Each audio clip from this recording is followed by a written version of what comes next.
สวัสดีพ่อแม่พี่น้องทุกคนข้าพเจ้านายนามมงผู้หนึ่งอยู่ต่างประเทศ ขอส่งข้อความนี้ไปถึงเจ้าหน้าที่รัฐบาลลาวสปป.ลาวเกี่ยวกับปัญหาที่เกิดขึ้นบ้าผ่าค่ายผ่าหมุนเมืองประธานแขวงบางแก้ว3 แห่งฉะนั้นข้าพเจ้าบ่พอใจว่า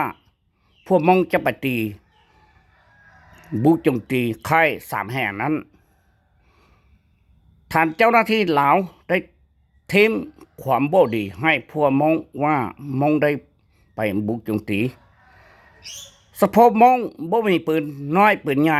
จะว่าบุกโจมตีแบบนี้ตั้งแต่ปี1975มาถึงปัจจุบันมองบ่มีปืนน้อยปืนใหญ่เรื่องที่เกิดขึ้นนั้น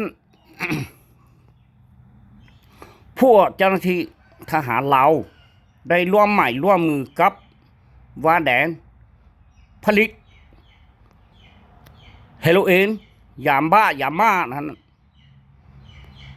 ได้ตีนี้ฐานวาแดง300 กว่าล้านบาทบ่ใจให้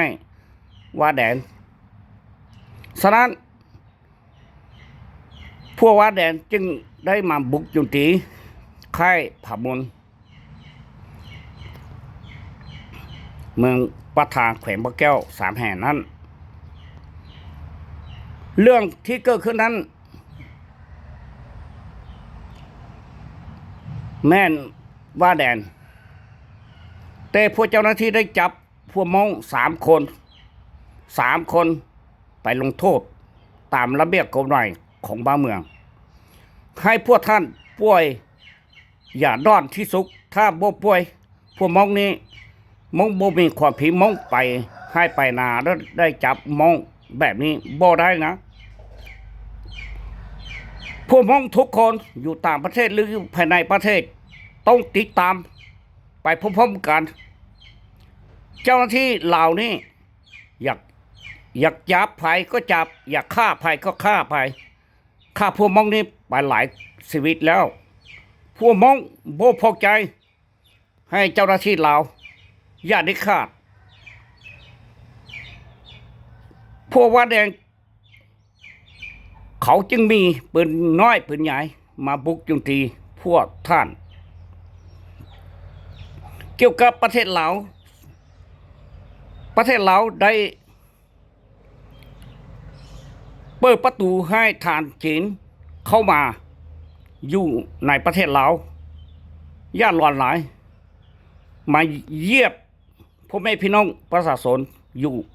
เมืองลาวทุกแห่งปัจจุบันถ้าจะมีความพลิกต่อพวกท่านมีแต่กินกับวาแดนเท่านั้นให้พวกท่าน